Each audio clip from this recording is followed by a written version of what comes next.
Friends எல்லோருக்கும் வணக்கம். நான் வந்து பார்த்தீங்கன்னா இந்த பானிபூரி கடையை வந்து பார்த்தீங்கன்னா ஃபேஸ்புக்கு இன்ஸ்டா அதெல்லாம் போட்டிருந்தேன். ஐயா ஒருத்தர் வந்து சேகர் ஐயான்னு ஒருத்தர் பார்த்துட்டு இது போல் வியூ அவர் பார்த்துட்டு வந்து பார்த்தீங்கன்னா நம்ம திருவள்ளூரில் சிவன் கோவில் பக்கத்தில் இருக்கக்கூடிய ஒரு அம்மா வந்து தேங்காய் பூ பழம்லாம் விற்றுட்ருக்காங்க கோயிலுக்காக. அவங்களுக்காக வந்து பார்த்தீங்கன்னா ஒரு சேகர் ஐயா அவர்கள் நேற்று எனக்கு கால் பண்ணி பேசியிருந்தாங்க. இந்த ரீசனுக்காக வந்து பார்த்தீங்கன்னா அவங்களுக்கு இந்த நம்மளுடைய பானிபூரி கடையை கொடுக்குறோம். சேகர் ஐயா வருவார்னு நினச்சோம். ஆக்சுவலாக அவர் கால் பிக் பண்ணலை. அதனால் வந்து பார்த்திங்கன்னா இந்த பானிபூரி கடையை இந்த அம்மா அவர்களுக்கு நம்ம கொடுக்குறோம். அம்மா, உங்களுடைய ரீசன் இந்த பானிபூரி கடை கிடச்சா உங்களுக்கு எப்படிமா இருக்கும்? நீங்கள் தினமும் நீங்கள் அந்த பூவை வீட்டிலேருந்து எடுத்துகிட்டு வர மாதிரி இருக்கா, இல்லை எப்படின்றது? வீட்டுக்கு எடுத்துன்னு போவேன். தேங்காய் பழம்லாம் மொத்தமே இங்கே வச்சிருவேன். ஓகே. காலையில் 5 மணிக்கு வந்தேன்னா அதுக்கப்புறம் கோயில் மூடிட்டாங்கன்னா அதோட வந்து 4 மணிக்கு தான் திறப்பாங்க. நான் ஒரு 3:30 வந்து திறந்தேன்னா 9 மணிக்கு தான் வீட்டுக்கு போவேன். ஆக்சுவலாக வந்து பார்த்தீங்கன்னா நீங்கள் எப்பப்பெல்லாம் வீட்டுக்கு போகிறீங்களோ அப்பப்பெல்லாம் அந்த பூ வந்து பூ எடுத்துட்டு போயிடுவீங்க. மீதெல்லாம் உள்ளே வச்சு கட்டிட்டு போயிடுவேன். Okay okay okay. இப்போ இந்த வண்டி உங்களுக்கு இந்த யூஸ்ஃபுல்லாக இருக்குதுன்னா மேலே எல்லாம் வச்சுட்டு மீதியெல்லாம் சரி பண்ணி வச்சுக்கலாம். Okay okay okay. இது உங்களுக்கு ஹெல்ப்ஃபுல்லாக இருக்கும்? ஹெல்ப்ஃபுல்லாக இருக்கும். ஓகே தான். இப்போ நான் உங்களுக்கு கொடுக்குறேன்றது வந்து பார்த்தீங்கன்னா நான் பணம் வாங்கிக்கணும் உங்களுக்கு கொடுக்குறேன்னா இல்லை எப்படின்றது நீங்கள் சொல்லுங்கள். ஃப்ரீயாக தான் கொடுக்குறீங்க, நீங்கள் பணம் வாங்கி கொடுக்கல. ஃப்ரெண்ட்ஸ், இது வந்து பார்த்தீங்கன்னா வள்ளலார் ஐயாவுடைய அருளால் தான் வந்து பார்த்தீங்கன்னா இந்த வாகனத்தை அம்மாவுக்கு நான் கொடுக்குறேன். இது மூலயமா வந்து பார்த்தீங்கன்னா நிறைய பேரும் இது போல் ஒரு நல்ல முறையில் நான் பண்ணுற மாதிரி எல்லோரும் பண்ணாலும் கொஞ்சம் நல்லாயிருக்கும். நம்ம இதுக்கு முன்னே வந்து பார்த்திங்கன்னா அன்னதானம் பண்ணியிருந்தோம். இப்போ வந்து பார்த்திங்கன்னா இந்த வண்டியை வந்து பார்த்திங்கன்னா தானமாக கொடுக்குறோம். இந்த ரீசனுக்காக வந்து பார்த்திங்கன்னா நமக்கு மனசு கொஞ்சம் சந்தோஷமாக இருக்குது. ஓகே ஃப்ரெண்ட்ஸ், இப்போ அம்மா வந்து பார்த்திங்கன்னா அவங்க இடத்துல போன உடனே அவங்க வந்து இன்ஃபார்ம் பண்ணுவாங்க. நம்ம போய்ட்டு அங்கே போய்ட்டு நம்ம வீடியோ எடுத்து போடுவோம் நண்பர்களே. Thank you friends. அது கடையை மட்டும் இன்னொரு தடவை ஒரு ஃபோட்டோஸ் மட்டும் உங்களுக்கு காட்டிடுறேன் பாருங்கள்.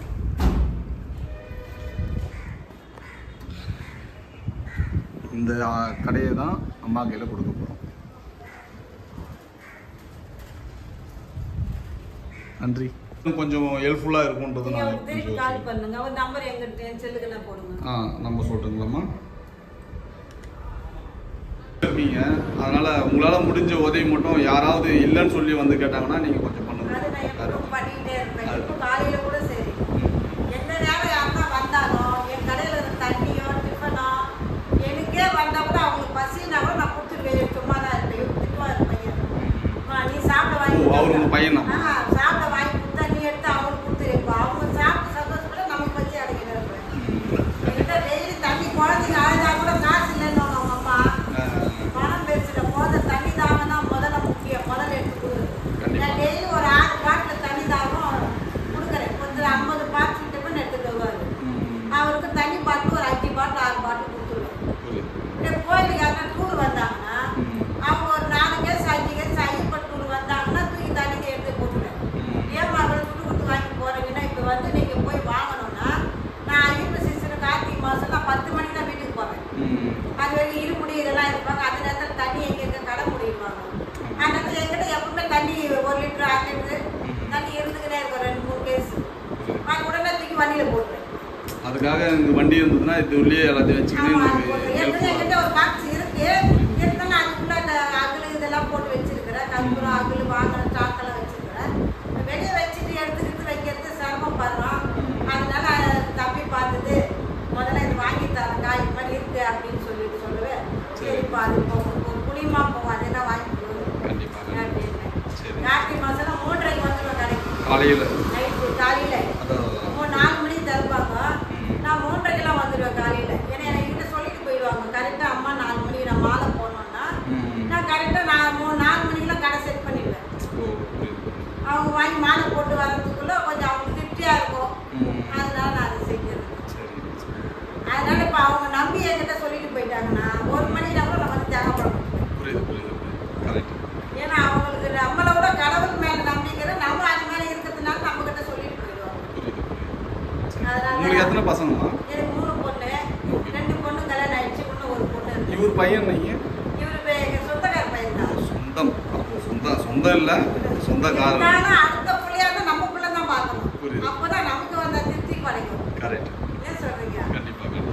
அவன் வேற யாரோ அப்படின்னு சொல்லக்கூடாது. நம்ம பிள்ளைன்னு சொன்னோம்னா அவன் மனசு திருப்தி படிக்கிற பத்தியா நமக்குன்னு ஒரு ஜீவம் ஒரு இடத்துல இருக்குதுன்ற எண்ணம் அவங்களுக்கு ஏற்படும். கண்டிப்பா கண்டிப்பா. உண்மைதானே? கண்டிப்பா எல்லாத்துலயும் நடக்குது. அதனால நான் டிஃபன் வாங்கினாலும் பையனுக்கு ஒரு டிஃபன் கொடுத்துருவேன், எடுத்து வச்சுருவேன். இல்லை அவன் வாங்கியிருந்தாலும் எடுத்து கொடுத்துருவான். பாப்பா வேலைக்கு விட்டுருவேன் ரயில்வே ஸ்டேஷனில். அப்போ இதில் டி நகரில் வேலை செய்கிறாங்க டாட்டாவில்.